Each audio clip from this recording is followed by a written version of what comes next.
So apparently another part of the interview that we reviewed got broadcasted last night on Laura Ingram's show with Trump. And there's something that I totally, in originally reviewing this section, totally missed and we haven't talked about.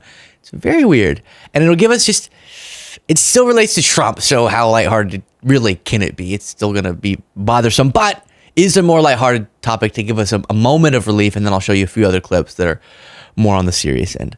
But he was asked about his son, Barron Trump. So tall, so smart. No drugs, no alcohol, no cigarettes.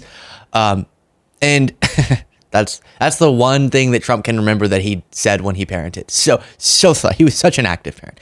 And Barron Trump apparently is a techno wizard. Okay, he knows the computers. How does Trump know that he's a genius with the computers? Because he's a coder, because he designed it out? No, because he knows how to turn one on. It's Barron's birthday on Thursday. Yes. And yes, it is. Sure. Is it? We've all as a country seen him grow up and see him really grow up. Tall. How often do you talk to him? Do you talk to him every day? All the time. What do you see for all my kids? I speak to all my kids. What do you see for his future, given his aptitude in certain areas? Business, politics, what? I think business, and I think he could probably, if you look at my kids, all of my kids are they've been very good. They're very smart. Always good students, always the big schools, the good schools, hard to get into schools. Barron's a very smart guy. But Eric and Don, Tiffany, Ivanka, they're smart people. I'm lucky. Look, you have to be a little bit lucky, too. It's not like that. But they seem to be very smart. Not only seem to be, they are very smart. And they're good kids, and they work hard. And they love our country, and they're proud of their father. And, we have a very good relationship. You talked the other day about how music was your aptitude as a child, that your father saw that you had a musical aptitude. And so it's kind of obvious. Really? In what? What is Trump like? Playing a tuba or something? Why would the tuba be that high? I don't know. It's a good question. Kids early on, what they're good at. But is Barron's aptitude, in your view, business or politics? Maybe technology. He can look at a computer. I try turning off his car, turn it off. I turn off his laptop. I said, oh, good. And I go back 5 minutes later, he's got his laptop. I said, how'd you do that? None of your business, Dad. No, he's got an unbelievable aptitude in technology. What?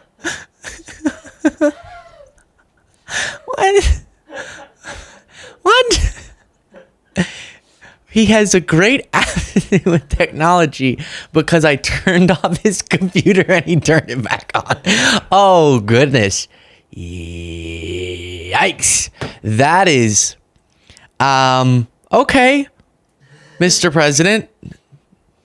Let's just move on from that. None of your business, Dad. Son, what are you doing on your computer? How'd you turn that back on?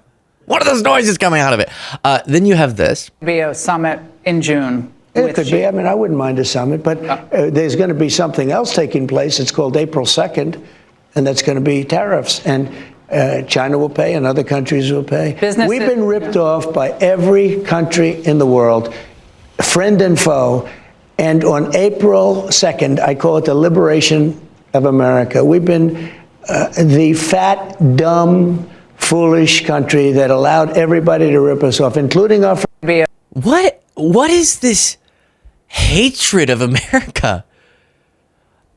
I mean, I know our obesity rates are a little, but really, you're not calling us fat and dumb?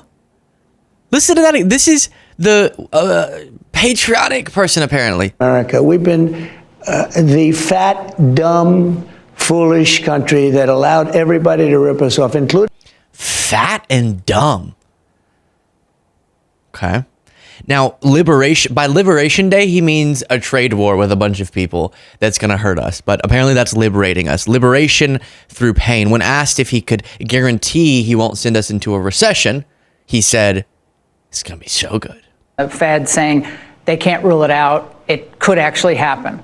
What can you say to Americans tonight who are concerned about the possibility of a recession, given the fact that you're trying to reorient the economy to a manufacturing economy again? I think if I didn't get elected, our country would be finished to start off with.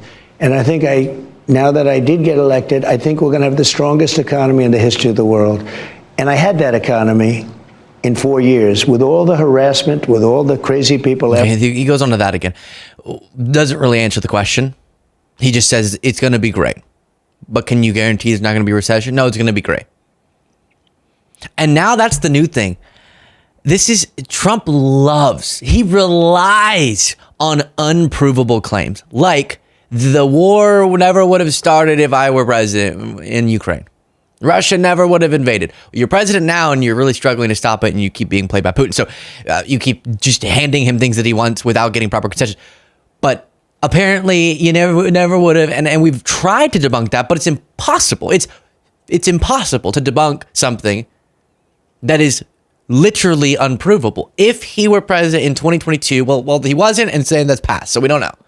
But we saw the historical buildup that makes it more likely it would have happened. But then here, if I hadn't been elected, our country would have been finished. So if you see prices going some type of way that you don't like, if this trade war hurts you, if you lose your job, if you're, pushed out of the government because you try to hold Trump accountable, if the economic uncertainty that he's creating hits you close to home, you shouldn't be upset because the alternative is the entire country would have collapsed. Because that's what would have happened if Kamala were elected, he says, which is obviously silly and unprovable, but an absurd standard. You should be happy with him no matter what he does, because in the alternative scenario, it would have been so much worse, he says. It's a great way to make sure that you always pass your very, very low bar.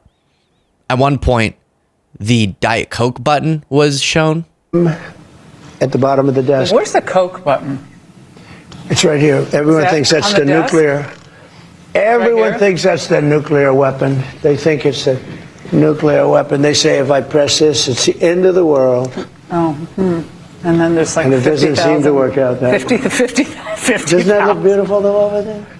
But beautiful. To me, you know, it looks beautiful. If you think the president has a button on their desk accessible to anyone's finger in the Oval Office that would end the world, I have so many bridges to sell you. So many.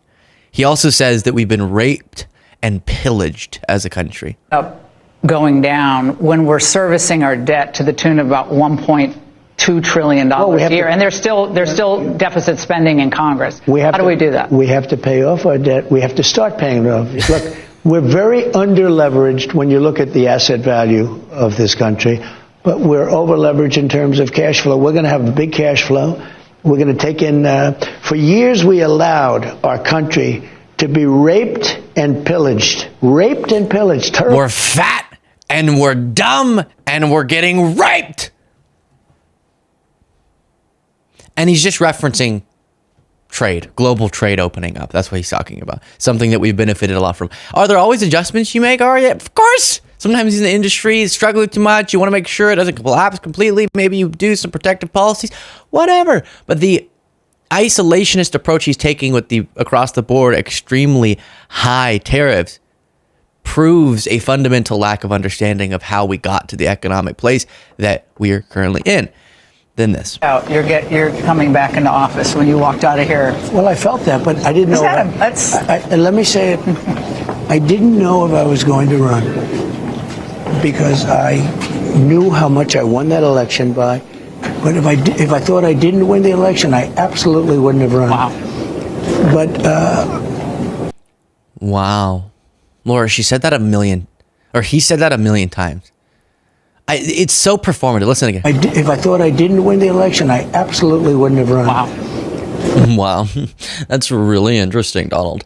I can't comment on that because we'll get sued again because we bolstered your 2020 election lies and it cost us a bunch of money. But wow. Yeah, so he's still, even now he's president again, he can't let go of the election lies. That's obviously, you get the point. He's a liar. Share your thoughts in the comments.